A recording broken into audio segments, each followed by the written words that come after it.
I was on the phone when my daughter told her friends, "My mom's a pathetic old fool." I said nothing. The next day, she came to me asking for money for her wedding. I smiled and said, "Of course, darling." Then I played the recording in front of her fiancé and his entire family. Subscribe to the channel, leave your like and comment.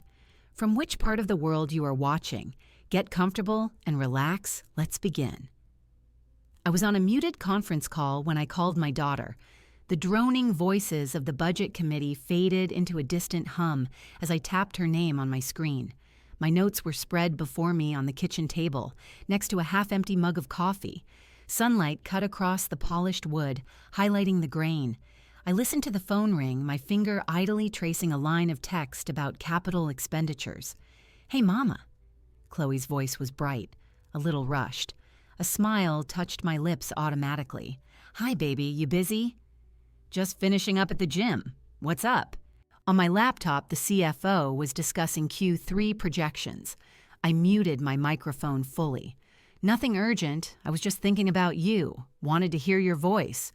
She gave a light, airy laugh. "That's sweet. My voice is the same as it was yesterday." "A mother's prerogative," I said. "So, have you and Michael finalized the guest list for his side? I need a rough number for the caterer by Friday if we're going to secure the deposit." A sigh traveled down the line. "We're working on it. His mother is being particular. She has a list of people from their club who absolutely have to be invited. Michael says it's non-negotiable." I picked up my pen and made a note on the margin of my pad. "Caterer. Friday. Ask for 10% buffer." "That's fine. We'll accommodate. A wedding joins two families. It's important to honor that." I know, she said, and I could picture her waving a hand. "It's just a lot." And the florist called about the centerpiece mock-up. She wants an extra $500 for the crystal vases instead of the glass. She says it makes a world of difference. I closed my eyes for a second. The number was not the point. The point was the assumption, the steady stream of requests that had begun the moment the ring was on her finger. "Send me the photos. I'll look at them tonight." "You're the best. I knew you'd handle it." Her tone was warm again, pleased. "Oh, and the planner suggested a live painter. Can you imagine? Someone capturing the ceremony in real time. It's so unique." "We can discuss unique after we handle the essentials," I said, my voice calm, practiced. "One thing at a time." "You're right, always so practical." There was a rustling sound like she was shifting the phone. "Listen, I'm about to meet the girls for brunch. Can I call you later?" "Of course. Go have fun. Love you." "Love you too, Mama. Talk soon." The call disconnected. I set my phone down on the table, the screen darkening. The committee chair was asking for questions. I unmuted my microphone. "I have a clarification on the travel budget line item," I said, my voice even and clear. I spoke for a minute, posed my question, received an answer. The business of the school continued, but a part of my attention was still tethered to that last pleasant exchange with my daughter, the familiar rhythm of it, my ask, her request, my agreement, a dance we had perfected over years. I muted myself again as another colleague began to speak. I reached for my phone thinking I would send Chloe a text about the painter idea to show I was considering it. My thumb hovered over the screen. Instead, I tapped her name to call her back. I had forgotten to mention the meeting with the venue coordinator next Tuesday. The line rang once, then I heard a click, and the sound of clattering dishes and loud, overlapping voices filled my ear. She had answered, but she hadn't realized it. "Oh, so she's just nagging about guest lists and budgets," Chloe's voice said, louder now, pitched to be heard over the restaurant noise. It was the same voice that had just called me the best, but the texture was different. It was edged with exasperation, a chime of laughter from another girl. "Is she footing the bill for this whole thing? She gets a say." "Oh, she's footing it," Chloe said. A slurping sound. A mimosa, probably. "Trust me, she's made that clear. It's her new favorite leverage. But yes, she's paying. What else is she going to spend it on?" My hand, holding the phone, settled slowly onto the table. I did not move. "You're lucky," another voice said. "My mom would never." I know, and I'm grateful, really. But sometimes... Chloe lowered her voice to a conspiratorial whisper that the phone still picked up perfectly. "Sometimes I wish she'd just write the check and be quiet. She acts like she's planning her own wedding. It's my day, not hers. She had her chance." My breath felt very still in my chest. "What did she want just now?" the first friend asked. "Nothing, just checking in, being clingy. My mom's a pathetic old fool, still trying to give me advice on my wedding. Like her opinion from 30 years ago matters now." The laughter was sharp, unified. It was a sound of agreement, of shared judgment. "She means well, though," the second friend offered, a weak thread of propriety. "She means to control things," Chloe corrected, her voice light and cruel. "It's her way. She's from a different time. Throws money at problems and thinks it equals love. It's kind of sad, actually." I sat there. The conference call was a silent, scrolling stream of names in a virtual meeting room. The sunlight on my table was too bright. I looked at my hands. One lay flat on my notepad. The other held the phone, a cold, hard rectangle against my ear. I observed my own knuckles, the neat cuticles, the absence of a wedding ring. I observed the complete absence of movement in my body. The sounds continued. More laughter, the clink of glasses, the start of a new topic about a honeymoon destination. They had moved on. The dissection of my character, my love, my life's work was complete. It had taken less than 30 seconds. My thumb moved. It did not tremble. It pressed the small red icon to end the call. The restaurant noise vanished. Silence. The droning from my laptop re-entered my awareness. Someone was wrapping up. The meeting was concluding. I unmuted my microphone. "Thank you, everyone. Those notes will be circulated by end of day." I closed the laptop. The soft click was definitive. I looked at the phone in my hand. The screen had gone dark once more, reflecting a distorted slice of my ceiling. I pressed the side button. The home screen glowed to life. A photo of Chloe at her college graduation, her smile wide, her arms around me. We were both squinting in the sun. My finger traced a path across the cool glass. I opened the phone application. I navigated to the recent calls list. There it was, * Chloe, outgoing, 4 minutes ago. Below the listing, there were options. Call, message, details. I tapped details.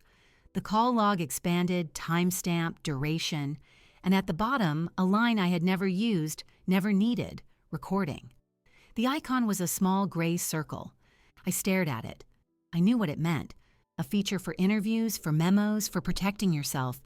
I had enabled it once, long ago, for a work purpose, and then forgotten it was there. My daughter's voice replayed in my head, not as memory, but as an exact acoustic fact. Pathetic old fool. The kitchen was quiet. The refrigerator hummed. A car passed outside. I tapped the recording icon. A menu appeared. Save recording. Delete recording. I did not delete it. I saved it. The phone processed the command without ceremony. A new file was created, stored in a digital folder. A record. Evidence. I placed the phone on the table, screen up. I folded my hands in my lap. I watched the sunlight creep across the wood, minute by minute, until it fell upon the dark face of my phone and illuminated nothing at all. The sunlight had moved off the table by the time I stood up. My body felt stiff, as if I had been sitting for hours. I picked up my phone. I navigated to the saved recording file. I played it. The sound of restaurant chaos, then her voice. Ugh, my mom's a pathetic old fool. I listened to the entire 30-second clip. Then I listened to it again. I did this not to feel the hurt, but to memorize the cadence, to study the tonal quality of her disdain, the ease of her betrayal. I needed to know my adversary, even if my adversary was my child. I made a pot of coffee. I drank a full cup, black. I reviewed the venue contract. I answered 3 work emails. I performed each action with a mechanical precision. My mind was elsewhere, building a scaffold, a structure of consequence. The next day, a Saturday, Chloe arrived just after noon. I heard her car pull into the driveway, the familiar sound of her door closing. I was in the living room reviewing a spreadsheet for the school's booster club. I closed the laptop as the key turned in the front door. "Mama, I'm here." Her voice was sing-song, bright, the same voice from the beginning of our call yesterday, not the end. "In the living room," I called back. She walked in, a blur of color in a fitted athletic dress, her gym bag slung over her shoulder. She smelled of coconut lotion and shampoo. She leaned down to kiss my cheek. "You look tired. Were you up late working?" "A bit," I said. "Would you like some tea?" "I'm okay." She dropped onto the sofa opposite my chair, tucking her legs underneath her. She glanced around the room, her eyes skipping over the family photos, the bookshelves, the well-worn rug. "So, I have news." "Oh?" "We met with the photographer yesterday. The one I showed you? His portfolio is amazing. He did the Clayton wedding." I nodded. I remember. His work was impressive. "Right? Well, he's available for our date, but he requires a 50% non-refundable deposit to hold it. Today. Otherwise, he's booking another couple next week." I folded my hands in my lap. "What is the amount?" She hesitated, a flicker of calculation in her eyes. "It's $2,500. For the deposit, the full package is $5,000. "I see." I kept my gaze steady on her face. "That is a significant investment for photographs." "Mama, it's not just photographs. It's about capturing the day, the lighting, the angles. This is what I want, what we want. And the crystal vases, the live painter, where do those stand?" My voice was mild, curious. She waved a hand. "The vases are a must. The painter, we can maybe do without. But the photographer is non-negotiable." I leaned back in my chair. The morning light fell across her face. She was so beautiful. My daughter. Every sacrifice, every missed opportunity, every late night was etched into the bones of her face, into the clear confidence of her gaze. She wore my labor as her inherent right. "Tell me," I said. "Describe the wedding to me. Not the invoices, but the day, as you see it." Her expression brightened, eager. This was a topic she enjoyed. "Okay, so the ceremony will be at the garden. The aisle will be lined with these tall spiral topiaries with white roses. I'll be in the Lazaro gown, the one with the cathedral train. Michael will cry, I know he will." She smiled at the thought. Then the reception in the ballroom, all ivory and gold, long tables, not round, hanging floral installations, a 12-piece band, not a DJ. The cake will be 5 tiers with sugar filigree lace to match my dress. And for the send-off, we'll have sparklers, not bubbles. It has to be perfect, magazine perfect. I listened. I noted the words. Perfect. Ivory and gold. Magazine perfect. Not a word about vows, not a mention of family, of blending lives, no acknowledgement of the man beyond his expected tears. It was a stage set, a production. "It sounds very elaborate," I said when she paused. "It has to be. This is it, the biggest day of my life." She said it with absolute certainty. "And after this biggest day?" I asked. "What then?" She blinked. "What do you mean?" "I mean, after the sparklers go out and the band packs up. What is the marriage about?" She shrugged, a slight irritation tightening her shoulders. "It's about being happy, about building a life, a beautiful life." "I see." I let the silence sit between us for a moment. "And this beautiful life requires a certain standard. Obviously, Michael's family, they have certain expectations. I need to meet them. We need to present ourselves a certain way. So this wedding is, in part, a presentation to his family." "It's not just that," she said defensively. "It's what I want, too. I deserve a beautiful wedding, Mama. After everything." "After everything," I repeated softly. A flicker of something crossed her face. Not guilt, but a reflexive awareness that the phrase had weight. She hurried past it. "So, the photographer, can you transfer the deposit? I can give you his Venmo." I did not move. I considered her. The impatience now visible in the tap of her fingernail on the sofa cushion. The absolute clarity of her priorities. The recording played in my mind, a cold counterpoint to her pleas for beauty and perfection. "I will pay for the wedding, Chloe," I said, my voice clear and quiet. Her body relaxed instantly. A smile blossomed. "Thank you, I knew you'd—" I held up a hand just slightly. The gesture stopped her. "I will pay for all of it. The photographer, the Vosses, the band, everything you have outlined." She stared, waiting for the condition. There was always a condition. "But," I continued, "I will do it as a single gift. A lump sum. I will not be managing deposits and invoices for the next 3 months. You will provide me with a final total budget. I will review it. If it is acceptable, I will write one check. You will be responsible for all payments, all negotiations, all logistics from that moment on." Her mind was working, her eyes darting as she calculated. A lump sum. Total control for her, total financial disengagement for me. She saw only the upside. "Okay, that sounds fair. I can manage that." "I expect you to," I said. "This is your production. You should run it." "Thank you, Mama. Really, this is amazing." She stood up as if to leave, the transaction complete. "Sit down, please," I said. She sat, wary again. "I have one other condition." "What is it?" "The gift is from me, to you and Michael. I would like to present it to you both properly, in person, with his parents present. A small dinner. I think it is the correct way to mark such a significant offering." She frowned. "A dinner? With Michael's parents? Why?" "Because a marriage is a union of families," I said, repeating my earlier words back to her. "This gift is not just for a party. It is an investment in the foundation of your new family. I think it warrants a formal acknowledgement, a moment of gratitude." I chose the last word with care. She was silent, turning it over. I could see the conflict, the slight social anxiety, the fear of a formal scene with her future in-laws, weighed against the sheer magnitude of the money she needed. The money won. "Okay," she said, nodding. "That's fine. I'll talk to Michael. Set it up. When?" "Next week would be suitable. You arrange the time and place. Let me know." "I will." She stood again, this time more slowly. She walked over and kissed my cheek again. "You're really being so great about this." I looked up at her. "I am your mother. It is my role to support you." Her smile was radiant, relieved. She believed she had won. She believed the old fool had once again opened her purse and her heart, no wiser than before.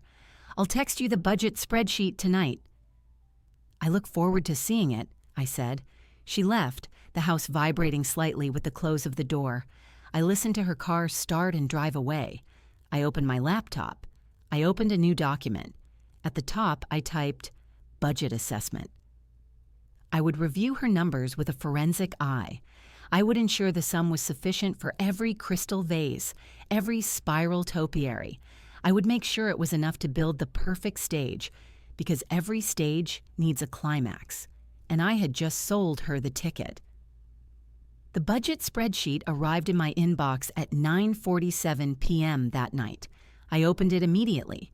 The total figure at the bottom was precise, $42,875. I printed it. I took a red pen and began to annotate. I questioned the $2,500 line item for guest welcome bags. I circled the $8,000 for the band, noting that a reputable DJ would cost a third of that.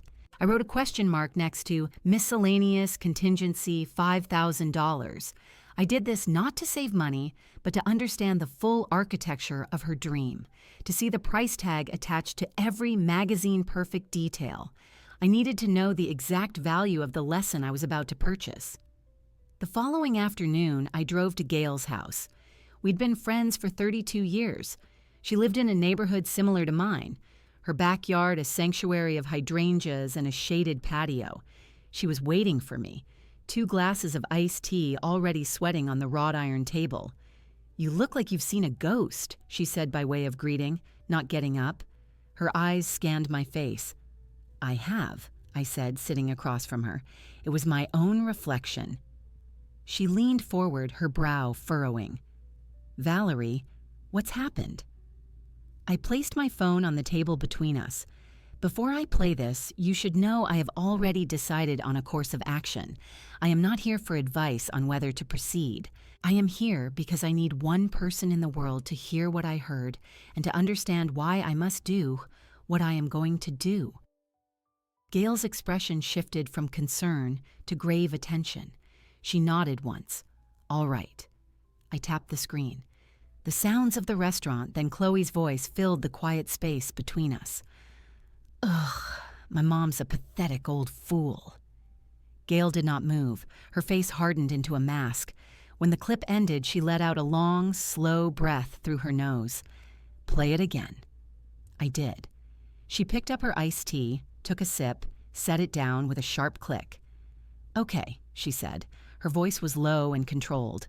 "Okay, that little, I have half a mind to drive to her apartment right now." "That would be counterproductive," I said. "Don't you dare be calm with me, Val. Don't you dare. I am furious for you. Pathetic old fool? After everything? After your whole damn life?" Her hands were fists on the table. "What did you say to her? When did this happen?"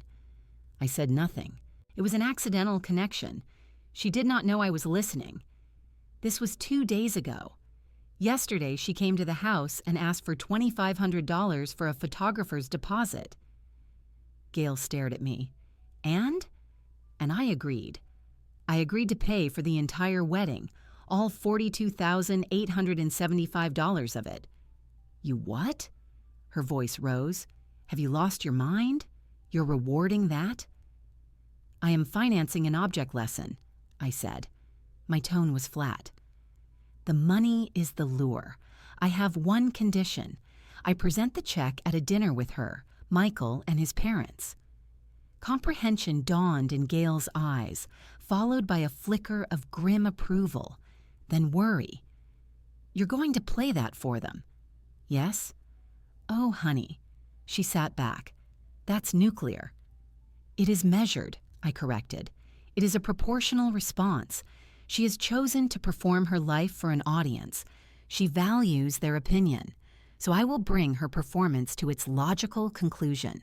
She will receive her funding on a stage of her own making, in front of the very audience whose respect she craves, and they will see the director's true thoughts about the crew."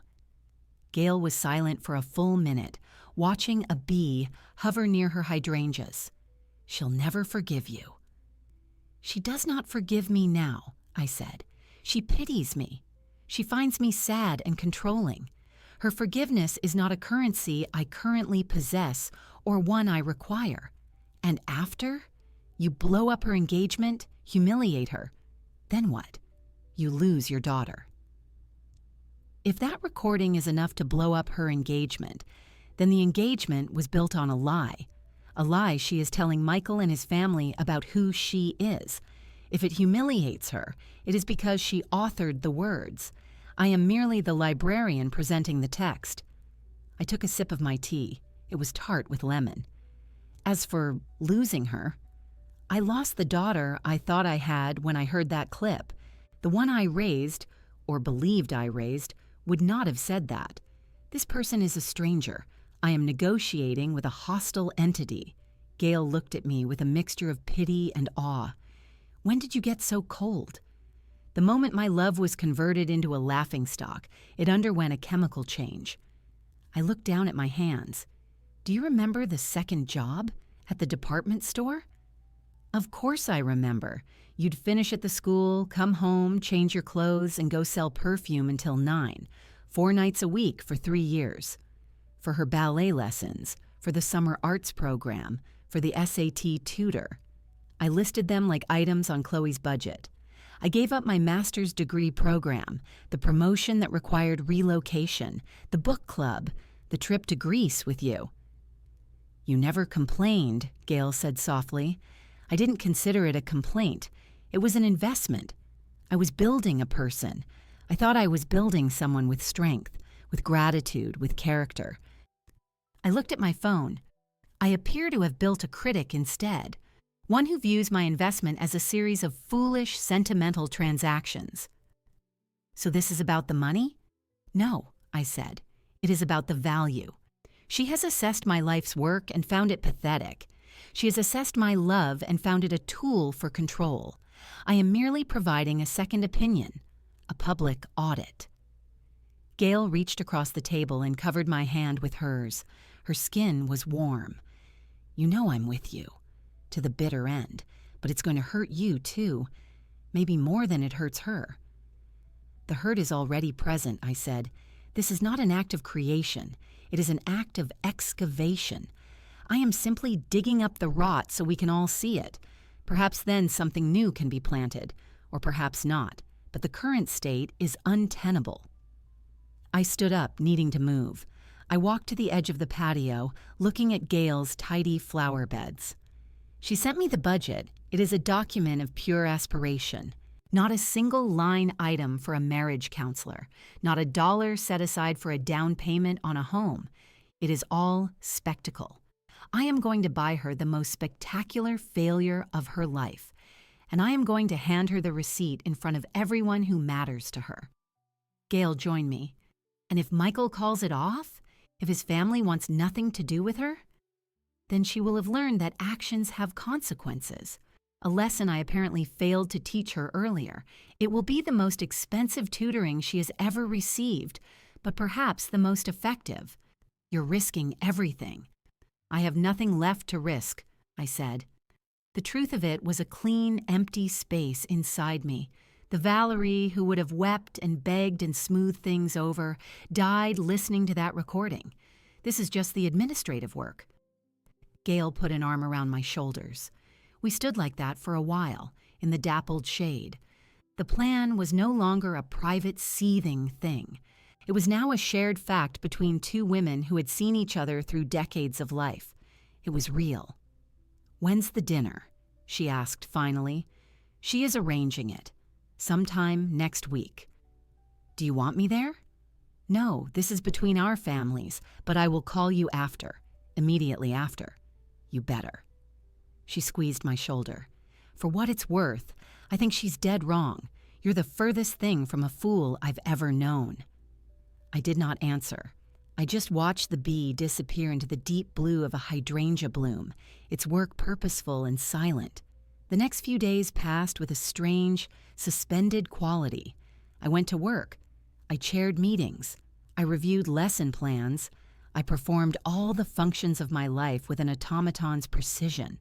My mind was a single focused beam aimed at the upcoming dinner. Chloe called on Wednesday evening. Her voice was cheerful, but with an undercurrent of taut energy. "So, it's all set. Saturday night, 7 o'clock at the Clarks' house." The Clarks, Michael's parents. I noted the formality of the reference. "That's fine. I'll be there." Michael's parents are very traditional. It's kind of a big deal that they're hosting this, just so you know. "I understand the significance," I said. "What is the dress code?" "Cocktail, not too flashy, but nice, you know." She paused. "So, about the presentation, what exactly are you planning to say?"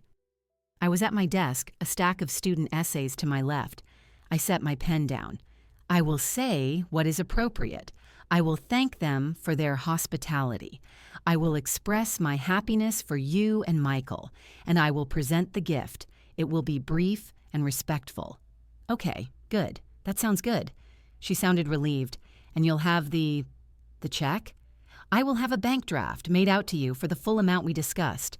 A short, audible exhale.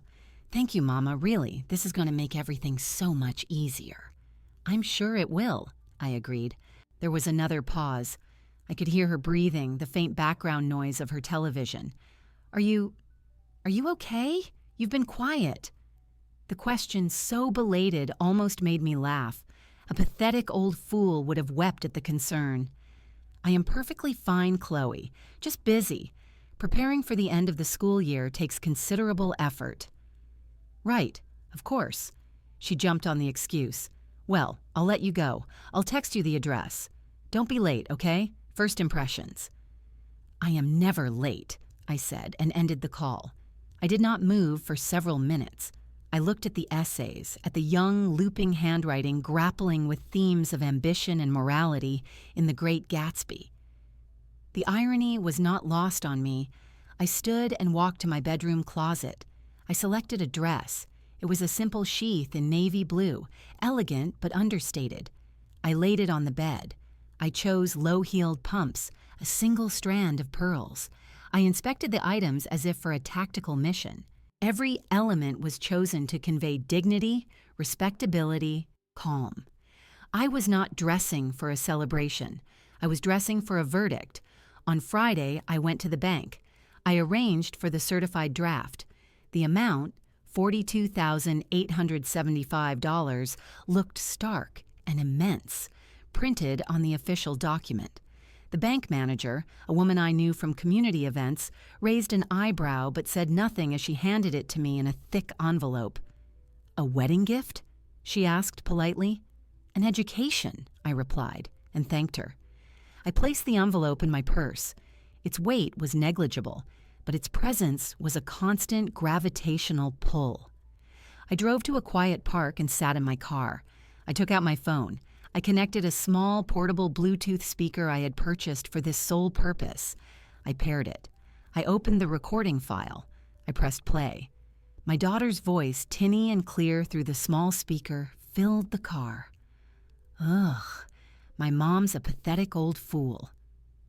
I listened. I assessed the volume, the clarity. I made sure the words were intelligible. They were. I turned it off. The silence afterward was absolute. That evening, Gail came over. I showed her the dress. I showed her the bank draft in its envelope. I did not play the recording again. "You're really going through with it," she said, not a question. "I am." She sat at my kitchen table, her hands wrapped around a mug of tea. "What do you want to happen, Val? I mean, specifically, what is the best-case scenario in your head?" I considered the question. The best-case scenario is that Michael and his family are people of substance, that they hear those words and are appalled, not by my playing them, but by the sentiment itself, that it forces a fundamental recalculation, that Chloe is faced in that moment with the direct and immediate consequence of her cruelty, not from me, but from the world she is so desperate to join.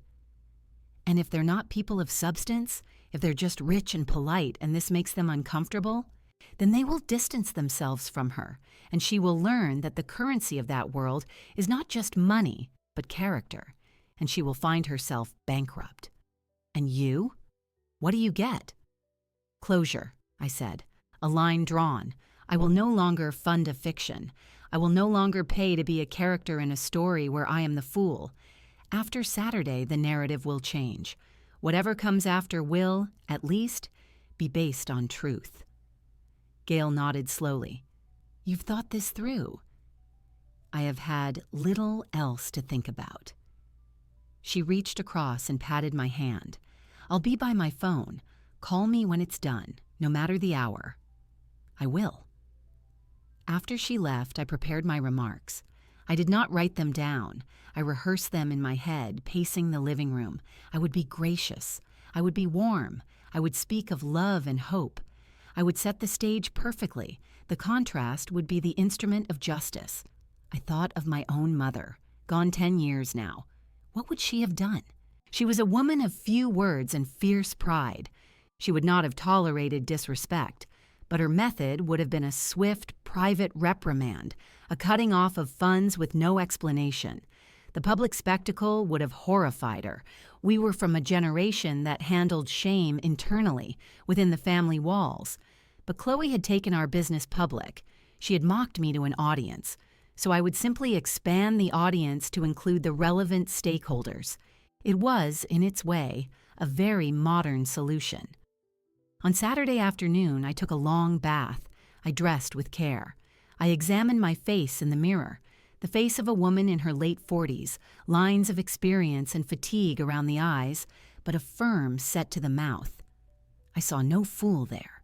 I saw a principal, a planner, a woman who balanced budgets and shaped young lives. I saw the architect of the next hour. I placed the bank draft envelope in my clutch purse. Beside it, I placed my phone and the small Bluetooth speaker. The two objects lay side by side, the symbol of my provision and the record of her contempt. At 6:15, I got into my car. I entered the address into my navigation system.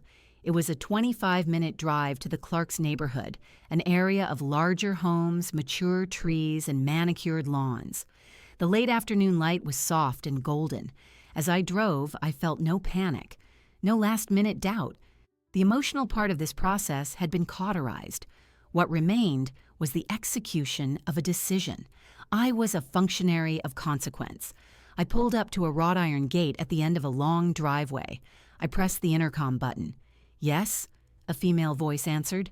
"Valerie Robinson for dinner," I said.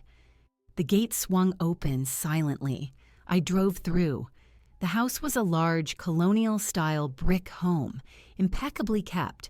Several other nice cars were parked in the circular drive. I pulled in behind a silver sedan. I turned off the engine. I sat for a moment, my hands on the wheel.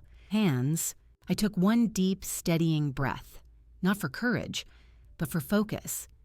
Then I picked up my clutch, opened the car door, and stepped out into the cool evening air. I walked toward the front door, my heels making a soft, deliberate sound on the paved stone. The performance was about to begin. I was ready for my cue. The front door opened before I could ring the bell. Michael stood there looking handsome and slightly formal in a navy blazer. His smile was warm, genuine. "Mrs. Robinson, so glad you could make it. Please, come in." "Thank you, Michael. You look well." I stepped into a large foyer with a gleaming marble floor. A crystal chandelier hung above. The air smelled of lemon polish and roasted meat. "Everyone's in the living room. Can I take your purse?" "I'll keep it, thank you. It has the evening's documents." I gave him a small, professional smile. He nodded and led me through an archway. The living room was spacious, decorated in shades of cream and taupe. Expensive-looking art hung on the walls. Seated on a large sectional sofa were two people I assumed were Michael's parents. Chloe was perched on the edge of an armchair, looking like a brightly colored bird that had landed in a neutral nest. She wore a tight crimson cocktail dress. She stood up quickly when I entered. "Mama, you're right on time." I said I would be. I approached the sofa. Michael's father stood. He was a tall man with silvering hair, his posture erect. "Valerie, I'm Robert Clark. This is my wife, Eleanor." Eleanor Clark remained seated but offered a slender hand. She was a slim woman in her 60s, with carefully styled blonde hair and an assessing gaze. "A pleasure to finally meet you. Chloe speaks of you often." I took her hand briefly. "The pleasure is mine. Thank you for hosting this evening." "Please sit." Robert gestured to a chair opposite them. I sat, placing my clutch on my lap. Chloe sank back into her armchair. Michael took a seat beside her. A uniformed woman entered with a tray of drinks. I accepted a glass of sparkling water with lime. Small talk commenced. Robert asked about my work at the school. I gave concise, respectful answers about the challenges and rewards of administration. Eleanor listened, her head tilted. She asked about the neighborhood I lived in. I described it as a quiet, established community. I did not apologize for its modesty. "Chloe tells us you're bearing the full brunt of the wedding costs," Eleanor said, sipping her white wine. "That's remarkably generous." "It is a significant milestone," I said. "I am in a position to help. It brings me satisfaction." Not all parents would see it that way. Many would expect the couple to manage on their own these days. "Expectations vary from family to family," I replied. "In ours, support is not a transaction. It is an expression of faith." I felt Chloe's eyes on me. My words were a direct counterpoint to her private assessment. I did not look at her. Michael spoke up. "We're incredibly grateful, Mrs. Robinson. It's taking a huge weight off our shoulders as we start our lives together." The weight of a strong start should be shared, I said, looking at him. He seemed like a good young man, earnest. I felt a pang of something, not regret, but a faint sadness for what was to come. Dinner was announced. We moved to a formal dining room. A long, dark wood table was set with china and silver that caught the light. We were seated. I was placed at Robert's right hand. Chloe was across from me, next to Eleanor. The first course was a salad. Conversation turned to the wedding details. Chloe, buoyed by the setting and the imminent promise of money, began to elaborate on her vision. The spiral topiaries, the ivory and gold, the 12-piece band. "It sounds like quite the production," Robert remarked, his tone neutral. "It's important to set the right tone," Chloe said, her voice eager. "The wedding sets the precedent for the marriage.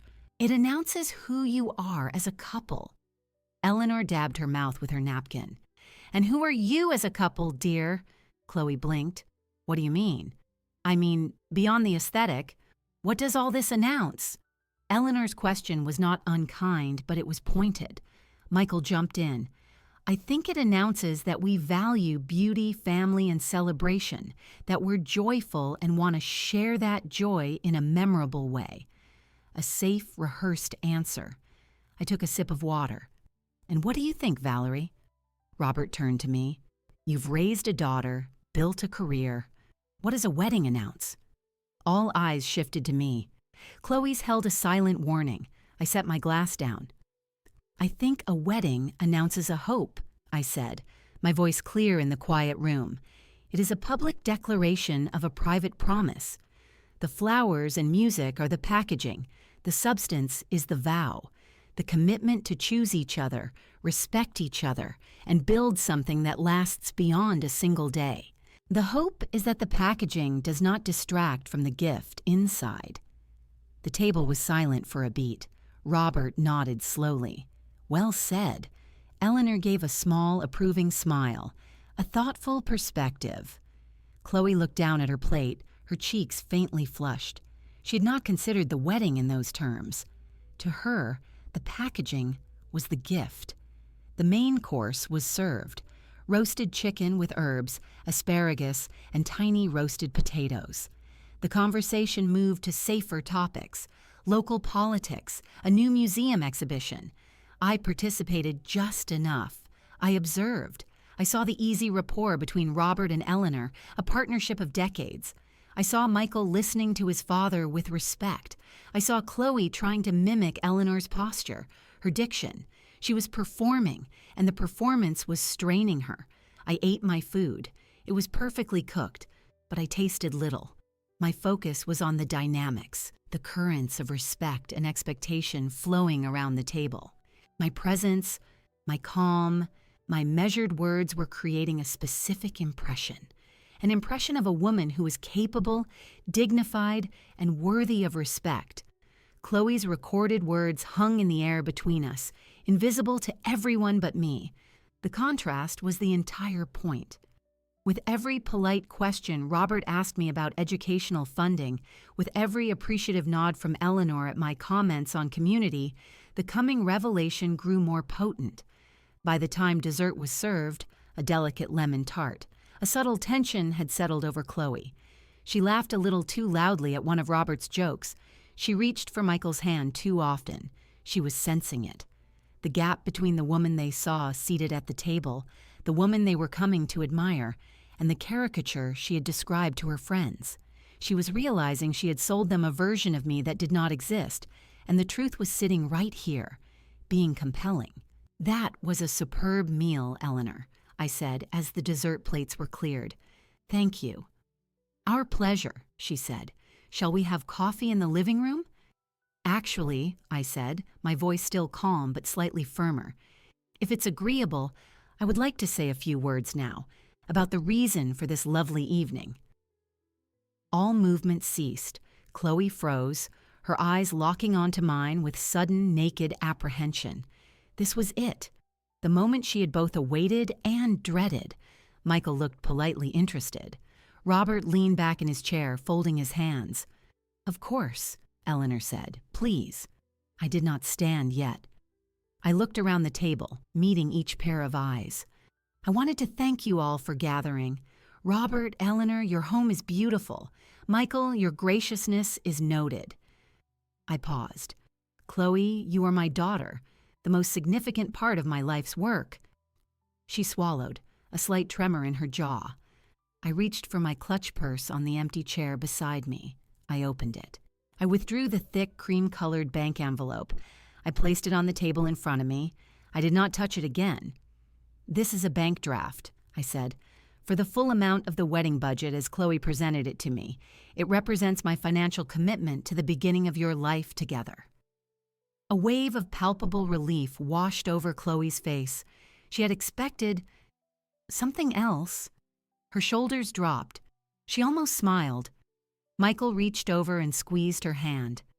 However, I said, and the word cut through the relief like a blade, a gift of this nature, from a mother to a child, should come with more than money. It should come with truth, with clarity. I reached back into my purse.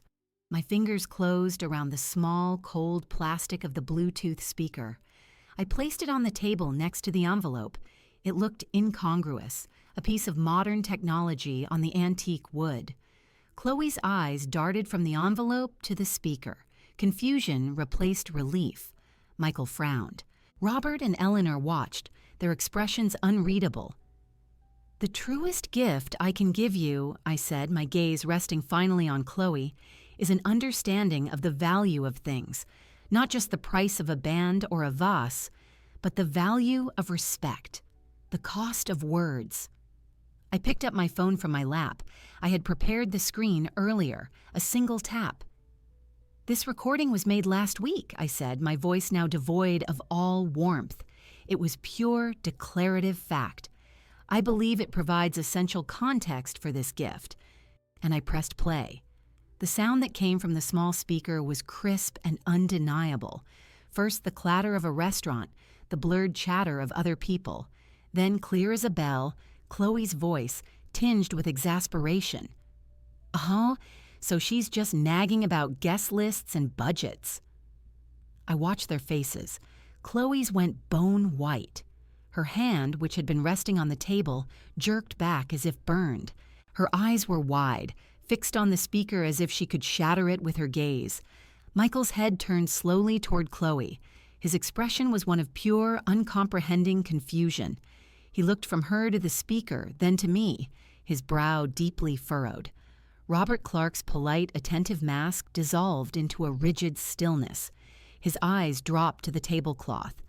Eleanor's lips parted slightly. She did not look at Chloe. She looked at me, and in her eyes I saw a rapid, horrified reassessment. The recording continued. The friends' laugh. Then Chloe's voice again, dripping with contemptuous familiarity. "Ugh, my mom's a pathetic old fool, still trying to give me advice on my wedding." A sharp, pained inhalation. It came from Michael. His face had drained of color. He stared at Chloe as if he had never seen her before. "She means well, though. She means to control things. It's her way. She's from a different time. Throws money at problems and thinks it equals love. It's kind of sad, actually." The recording ended.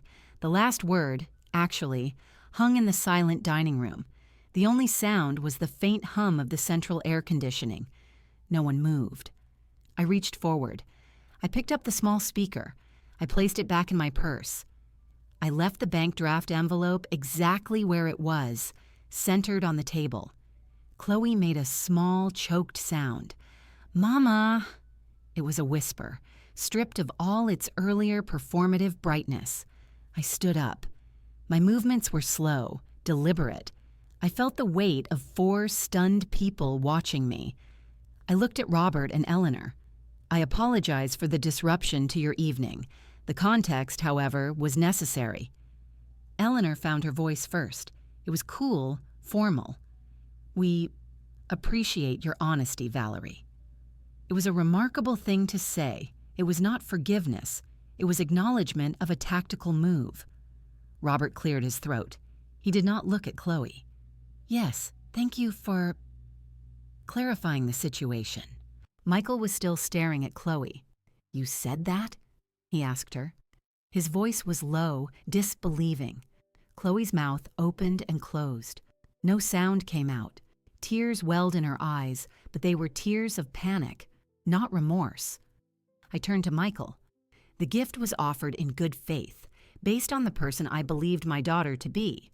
You may decide what to do with it. My gesture indicated the envelope.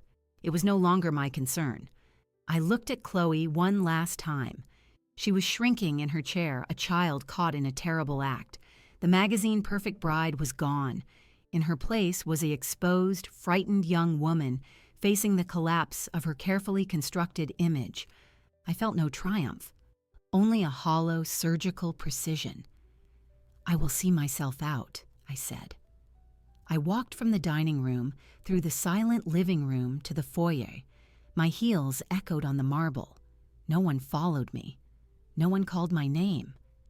I opened the heavy front door and stepped into the cool night. I walked to my car. I unlocked it. I got inside. I placed my purse on the passenger seat. I started the engine. I drove down the long driveway. The wrought iron gate swung open automatically as I approached. Only when I was on the main road, the dark shapes of trees and houses passing by my windows, did I allow my hands to tighten on the steering wheel. My knuckles were white. I focused on my breathing. In, out. The street light strobed across the dashboard. I had done it. I had laid the explosive charge and detonated it. The blast radius was contained to that dining room, but the shock waves would now travel through every relationship in that house. I thought of Michael's face. The betrayal he felt was not for himself, but for me. He had admired me. He had respected me. To hear the woman he loved dismiss me with such cruelty, it had shaken his understanding of her character. That was the desired effect. I thought of Robert and Eleanor. Their world was built on manners, on appearances, on quiet respectability. What Chloe had said was a vulgar breach of their code. The fact that it was about her own mother made it unforgivable. They would not recover from that. The wedding, in that form, was now impossible. And Chloe. I saw her terrified eyes. This was not a private scolding she could shrug off. This was a public unmasking in front of the audience whose approval she valued most. Her credit was instantly revoked. Her performance was over. A tremor started in my chest. I pulled the car over to the side of the road under a large oak tree. I put the vehicle in park. I turned off the headlights. Then, and only then, did I let the emotion rise.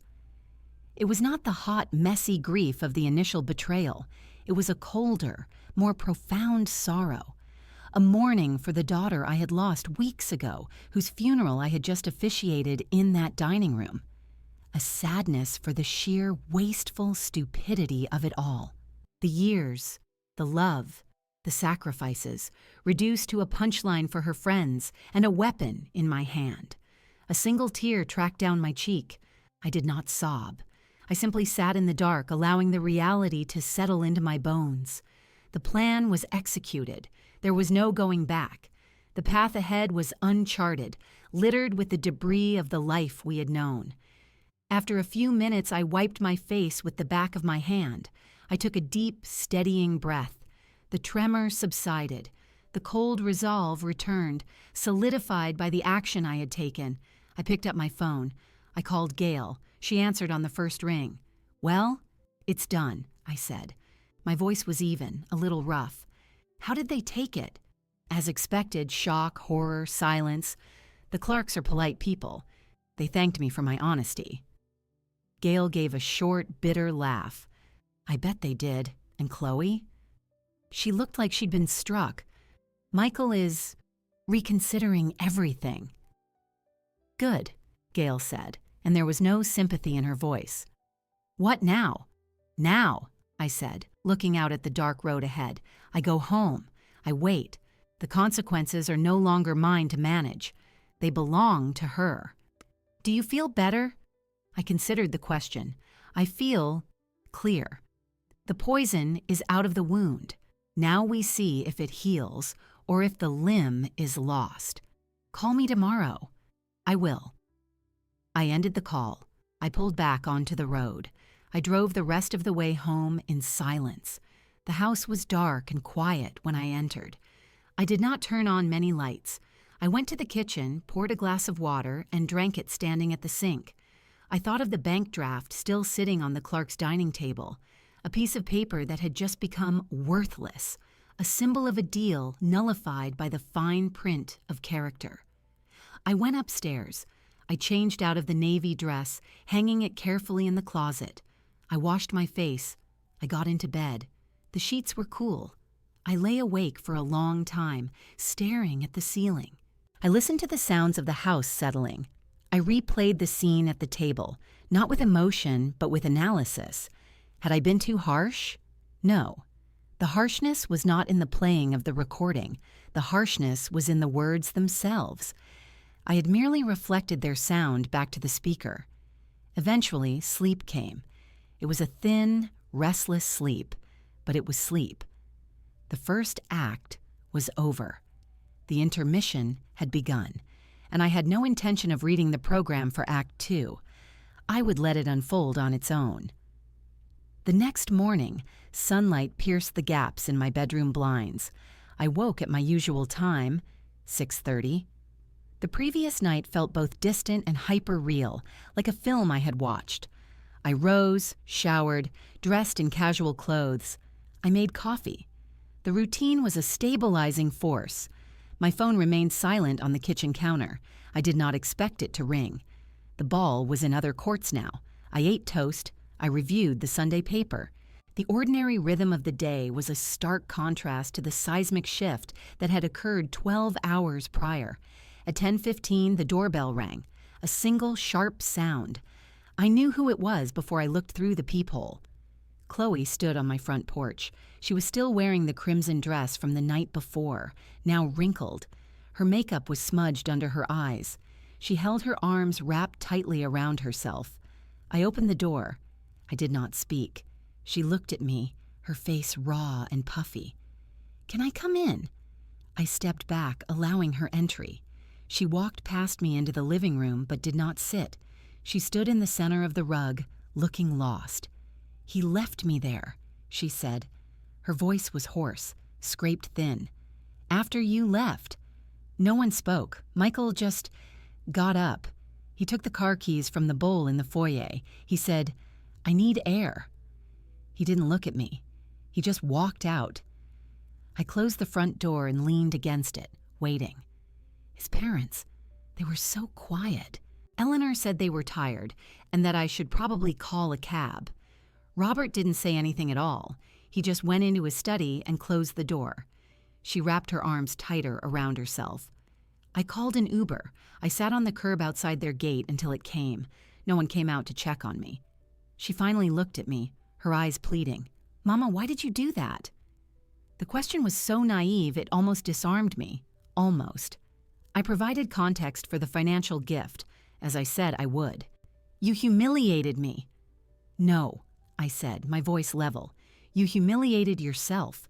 I merely provided the playback. You wrote the script, Chloe. You chose the audience. I just expanded the seating." A sob broke from her throat. "You don't understand. You've ruined everything." "What have I ruined?" I asked. A wedding that was a presentation? An engagement to a man who, until last night, believed you were a person capable of basic respect for the woman who raised you? If that is so fragile it can be ruined by 30 seconds of your own words, then it was not real. It was a set piece, and it has collapsed. She stared at me, shaking her head as if to ward off the logic. "He hasn't come home. He's not answering my texts. His mother texted me this morning." She fumbled for her phone, her hands trembling. She read aloud, her voice cracking. "Chloe, we think it best if you and Michael take some time. The wedding plans should be paused indefinitely. We will be in touch." Paused indefinitely. That means it's over. It likely does, I agreed. The confirmation seemed to physically wound her. She sank onto the sofa, her face in her hands. What am I going to do? The deposits... I've already put down so much of my own money. I can't afford... That is a practical problem, I said. One you will have to solve. Her head snapped up.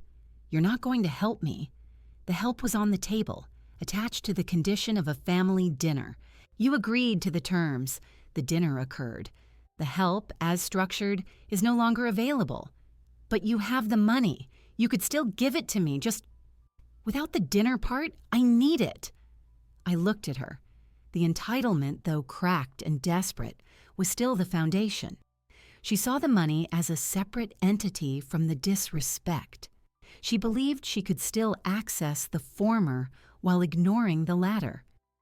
The money was for a wedding that appears to be canceled. The purpose is void. The funds are allocated elsewhere. Where? She demanded, a spark of her old anger flashing. That is no longer your concern. She stood up, her distress curdling into fury. You're enjoying this. You wanted to punish me, and now you are. You've won. Are you happy? I considered the question. Happy is not the word. I am resolved. The infection is lanced.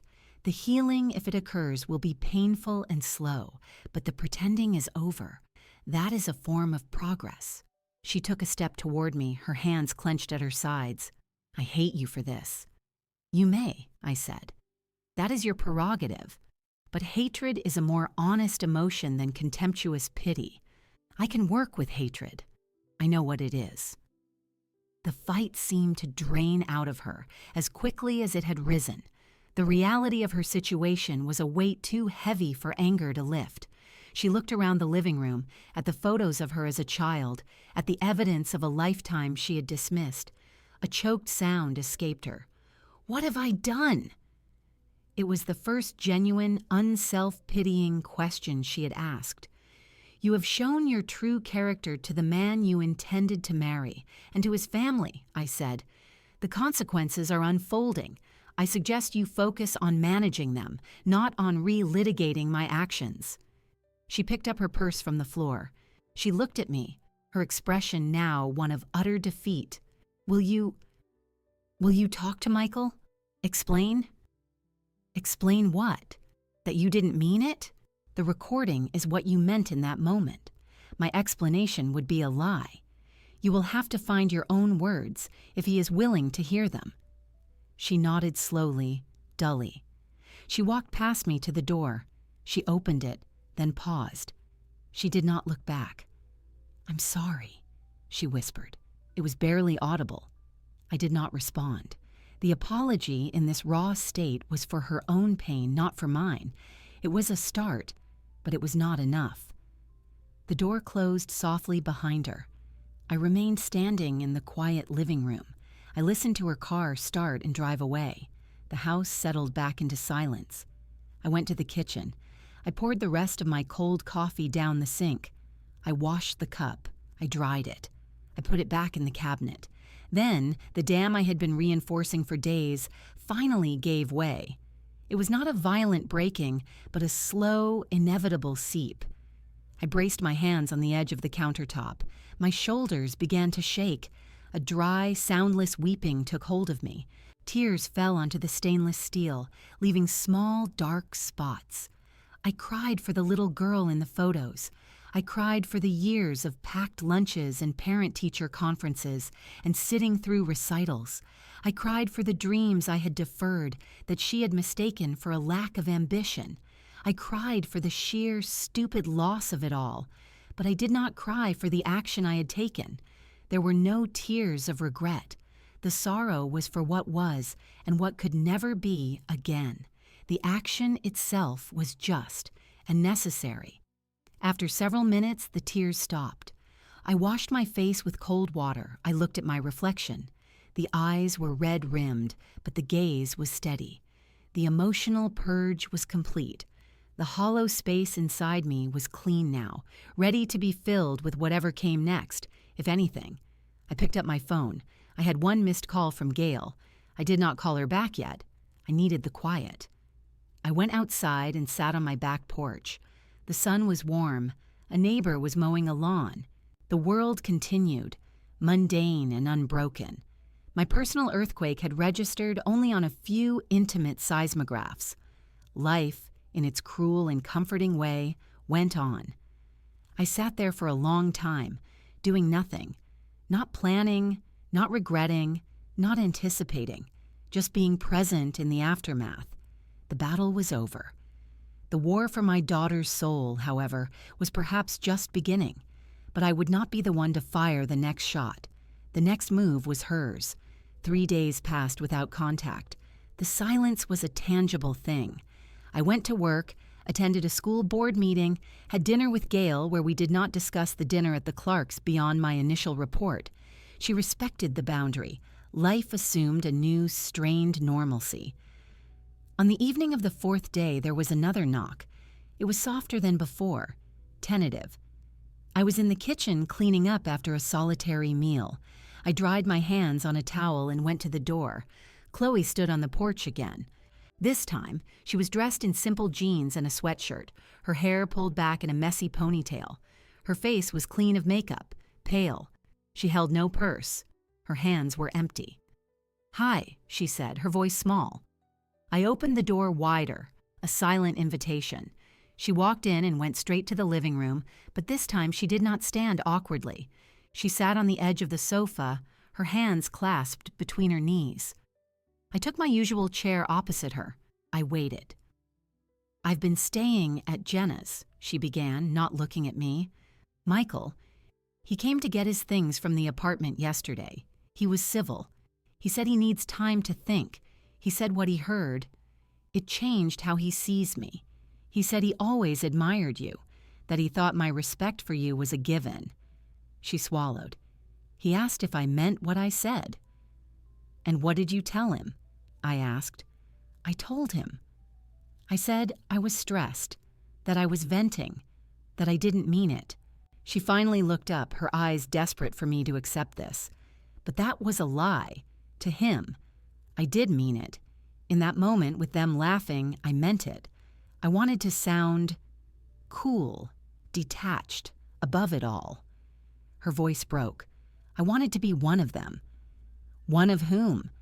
The girls who have easy relationships with their mothers, who roll their eyes and complain, who aren't tied down by gratitude. The last word was whispered, ashamed.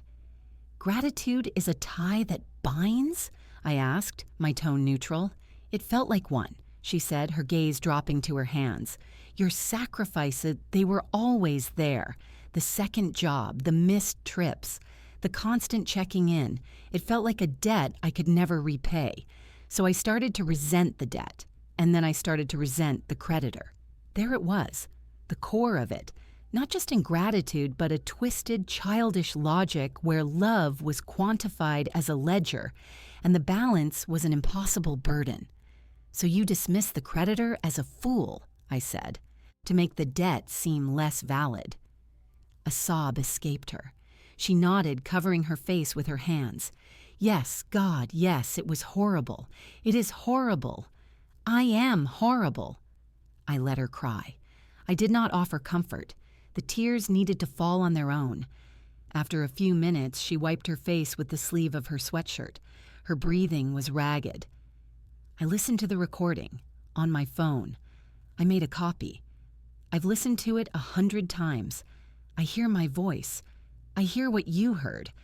It's monstrous. I sound like a monster. "You sound like a young woman who has confused privilege for independence," I said, "who mistook generosity for weakness. I lost him, Mama. I think I've really lost him, and I deserve it." She said this with a flat certainty that was new. It wasn't self-pity. It was a stark, ugly realization. "Perhaps you do," I agreed. "That is between you and Michael." "And you?" she asked, her eyes searching mine. "Have I lost you?" The question hung in the air. I considered it carefully. The mother-daughter relationship we had is gone. It was built in part on a fiction. My fiction that my love would naturally beget gratitude. Your fiction that my support was an entitlement without obligation. That foundation is shattered. Her face crumpled. However, I continued, loss is not always permanent. Something new can be built, but it cannot be built on the old ruins. It requires new materials, honesty, accountability, humility, and time. What does that mean? She whispered. It means I am not writing a check. I am not fixing this for you. I am not calling Michael or his parents. I am not absorbing the consequences of your actions. You will navigate the canceled contracts, the lost deposits, the explanations to friends. You will face the professional and social fallout of your choices. She nodded, accepting the terms. Okay. It also means, I said, that if you wish to have a relationship with me, it will be different. It will be adult to adult. It will require you to demonstrate, through consistent action, that you are capable of the respect you so casually violated, not with grand gestures, but with small, sustained choices. How? She asked, her voice barely audible. You will get a financial advisor. You will create a realistic budget and live within it, without my subsidy. You will seek therapy to understand why you needed to diminish me to feel powerful. You will volunteer somewhere that forces you to serve people who expect nothing from you. You will rebuild your life, brick by brick, without using my credit. She listened, her eyes wide. The list was concrete, demanding, devoid of sentiment. It was a rehabilitation plan. That is a lot, she said. It is the price of admission, I replied. The price of a seat at a table where respect is the currency. You can choose to pay it, or you can choose to walk away, but you cannot have the old table back. It is gone. She was silent for a long time, looking at the floor. I could see her mind working, weighing the enormity of the task against the desolation of the alternative. I want to try, she said finally. I don't know if I can do it all, but I want to try. Then you will start, I said. Not with promises to me, with actions. Your first action can be to leave now and begin the process of finding a therapist. Send me the name of the clinic when you have an appointment. That is your first report. She stood up, her movement slow, as if weighted. She looked at me, and for the first time I saw no trace of the petulant bride, the angry child, or the panicked woman. I saw a raw, frightened adult staring at a mountain she had to climb alone. I'm sorry, Mama, she said again. This time, the words had a different texture. They were not a plea for absolution. They were an acknowledgement of damage. I know, I said. Now go. She turned and walked to the door. She left without looking back. This time, her departure felt different. Not an escape, but a commencement. I remained in my chair. The room was darkening with the evening. I felt exhausted but clear. The confrontation had not been explosive. It had been surgical. We had dissected the tumor of her resentment, and I had laid out the regimen for recovery. The prognosis was uncertain, but for the first time since the unmuted truth, I felt a faint, fragile sense of possibility. Not for a return to what was, but for the creation of something that could, perhaps, be stronger. Because it would be real. I picked up my phone. I texted Gail a single sentence. The reckoning has begun. The report came 2 days later. A text message with the name and contact information of a licensed therapist and the date of her first appointment. I did not reply. Acknowledgement was not required. The action was the communication. That was the pattern she learned to follow. I became a silent auditor. She would inform me of steps taken, not seek approval. She sent me a copy of her newly drafted budget, which showed a drastic reduction in discretionary spending and an allocation for repaying the wedding deposits she had lost. She enrolled in a financial literacy course at the community college and forwarded the registration confirmation. I observed. I noted the absence of complaint in these communications. They were factual, devoid of the performative struggle she might have once displayed. She was doing the work. A month after the dinner, she asked if she could come over on a Sunday afternoon. I agreed. She arrived with a notebook and a container of soup from a local deli. "I made extra money dog walking," she said, setting the soup on the counter. "I bought this, for us." It was a small thing, but significant. She was contributing, not consuming. We ate at the kitchen table. The conversation was careful, circling neutral topics. Then she said, "Therapy is hard. We're talking about Dad." My ex-husband, her father, had left when she was 7. He had been inconsistent, a charming phantom who made promises and broke them. I had compensated, perhaps overcompensated, with a smothering kind of reliability. "I see," I said. I think I've been angry at him for a long time. But he wasn't here to be angry at. So I think I got angry at you instead, because you were always here. You were the safe target." She said this looking at her soup, her voice clinical as if repeating a diagnosis. "It's not an excuse. It's just context." "I understand context," I said. "Thank you for sharing that." She glanced up, perhaps looking for absolution in my face. I offered none. Understanding was not forgiveness. It was simply data. Another month passed. She told me she had started volunteering at a community food pantry every Saturday. She was assigned to sorting donations. "It's humbling," she said during another brief Sunday visit. "You see what people give. Sometimes it's generous. Sometimes it's old cans of things they clearly don't want. The people who come in, they're just grateful for anything. They say thank you. They look you in the eye." She paused. "I never really looked the people who served me in the eye. Not really." I nodded. That was all. Michael re-entered the picture gradually. She mentioned, without drama, that they had met for coffee, then for a walk. He was attending his own therapy, she said. They were talking, really talking, about values, about family, about what they each wanted. The wedding was not discussed. The relationship was being reassembled from the foundation without the blueprints of social expectation. She lost weight, not the manicured weight of a bride, but the leaner weight of stress and manual labor. Her hands, once perfectly manicured, now had short, unpolished nails, a small scrape on one knuckle from moving boxes at the pantry. One evening, she came over looking exhausted but calm. "I had to call the photographer today to officially cancel and forfeit the deposit. He wasn't happy." "I imagine not," I said. "It was embarrassing and expensive, but I did it. I didn't ask anyone to do it for me." She met my gaze. "I used the script we worked on in therapy. I took responsibility. I didn't blame stress or my mother or anything else." "That is progress," I allowed. It was the first explicit acknowledgement of positive movement I had given.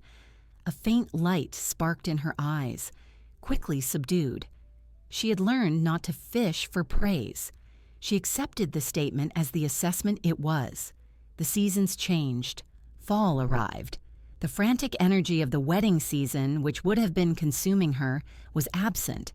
Instead, her life was a quiet rhythm of work, therapy, classes, and volunteering.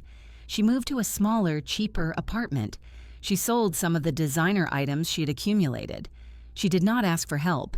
We established a routine of sorts, a Sunday soup or salad, brief, update-focused conversations. Sometimes we sat in silence, reading. It was not the easy companionship of before. It was a wary, earned peace. One Sunday, she said, "Michael and I are going to counseling, together, once a month, to learn how to communicate, before we make any more decisions." "That is wise," I said. He said, "What you did was harsh, but he also said he understands why you did it. He said if he had a daughter who said that about her mother, he'd want her to hear how it sounded." She played with the edge of her placemat. "He's not the same either. This changed him too. He's less passive. He asks harder questions." "Good," I said. The plan had never been to destroy Michael. It had been to reveal truth. If the truth made him stronger, that was a beneficial side effect. As the year drew to a close, I realized the sharp, constant pain of the betrayal had dulled. It was not gone, but it had been integrated, like a healed fracture that aches in the cold. The space it occupied was now filled with the observational data of Chloe's rehabilitation. I did not let my guard down. I maintained the boundaries with discipline. When she mentioned a car repair that was straining her budget, I listened but did not offer to pay. She solved it by picking up extra shifts at the temp agency where she now worked. When she was sick, I dropped off supplies on her doorstep but did not go in to nurse her. She managed. This was the hard road back. It was paved with small, unglamorous acts of integrity. There were no trophies, no celebrations. There was only the slow accumulation of evidence that change was possible. One cold December evening, she was at my house. We were watching a mundane television program. During a commercial, she spoke without looking away from the screen. I listen to it sometimes, the recording, less often now, but sometimes, to remember. I said nothing. I think I will always need to remember, she added softly. That is the purpose of a record, I said. The program came back on. We watched in silence. The distance between us on the sofa was still there, but it was no longer a chasm. It was a space we both acknowledged, a buffer zone between the past and a possible future. She was earning her way back, step by difficult step, and I was learning to watch, to assess, and to believe cautiously in the possibility of redemption. Not as a gift, but as a verdict she was slowly, painstakingly arguing for in the court of her own actions. The backyard was strung with simple fairy lights. It was Gail's backyard, not a rented garden. Folding chairs were arranged in loose rows on the grass. A small arch stood at the front, draped with greenery from Gail's own vines. The guest list was 30 people, family, a few close friends. Robert and Eleanor Clark were not present.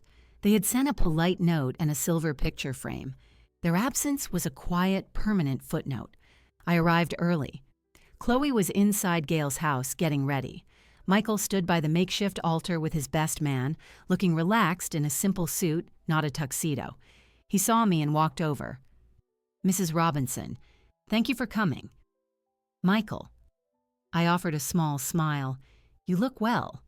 Nervous, but the good kind. He hesitated. I wanted to say, thank you. For what? For the honesty. It was brutal, but we needed it. I needed it. I was seeing a version of Chloe that wasn't entirely real. We both were. He glanced toward the house. This feels real. I believe it is, I said. He nodded and went back to his friend. Gail came out, adjusting a tablecloth on the gift table. She squeezed my arm as she passed. She's asking for you. I went inside. Chloe was in Gail's guest room. She stood in a simple ivory tea-length dress. No cathedral train, no intricate lace. Her hair was down, curled softly. She looked young and nervous and genuinely happy. You look beautiful, I said. It was a factual statement. She turned, her eyes a little watery. Thanks, Mama, it's not the Lazaro gown. It is better, I said. It suits you. She took a deep breath. I'm ready, but before we go out, I have something for you. She picked up a small, flat box from the dresser. She handed it to me. I opened it. Inside was a photograph in a simple silver frame. It was a picture of the two of us from years ago at a school function. We were both laughing, caught in an unguarded moment. Below it, she had slid a small piece of paper. On it was written, I will spend my life earning your trust. Thank you for not giving up on me. I looked at the words. I looked at her face, earnest and open. Thank you, I said. I placed the frame back in the box. I will keep this. I know it's just words, she said quickly. I know the actions have to continue. I just wanted you to have it. I understand. I set the box aside. Are you ready? Yes. The ceremony was brief. The vows were their own, not read from a book.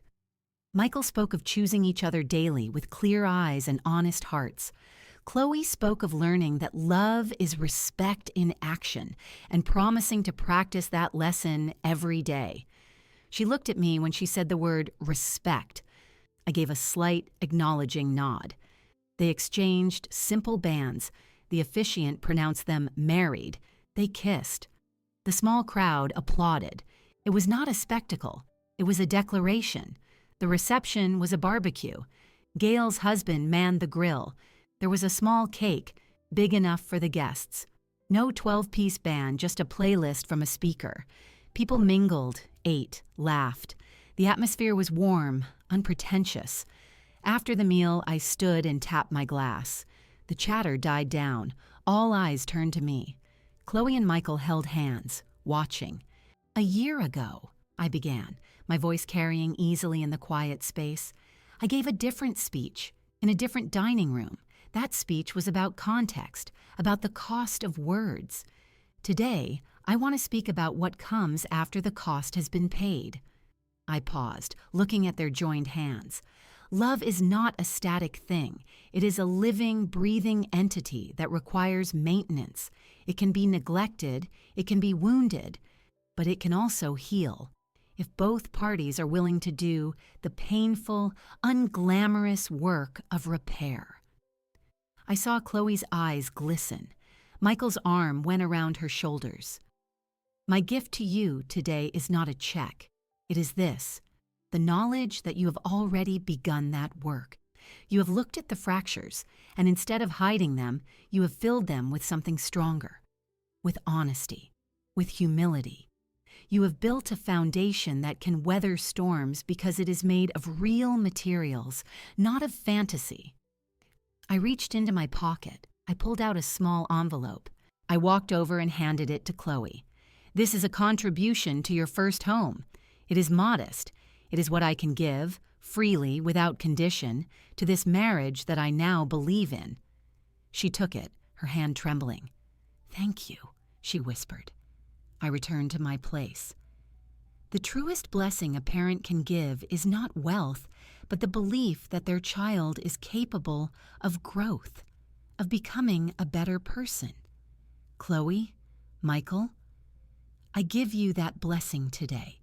Not because you are perfect, but because you have chosen to be real, and that is the most beautiful thing I could ever witness. I raised my glass. To the newlyweds, to the long, honest road ahead. The guests echoed the toast. To the newlyweds. The music started again, something soft and upbeat. People resumed conversations. Chloe and Michael were surrounded by well-wishers. After a while, Chloe broke away and came to me. She stood before me, not speaking. Then she opened her arms. I hesitated for only a second. Then I stepped into the embrace. She held me tightly. I held her back. It was not the clinging hug of a child, nor the perfunctory hug of obligation. It was the firm, grateful, adult hug of someone who has crossed a desert and found water on the other side. "I love you, Mama," she said into my ear, her voice thick. "I love you too, Chloe." And for the first time in over a year, the words felt true again. Not a habit, but a reaffirmed fact. She pulled back, wiping her eyes, and returned to her husband.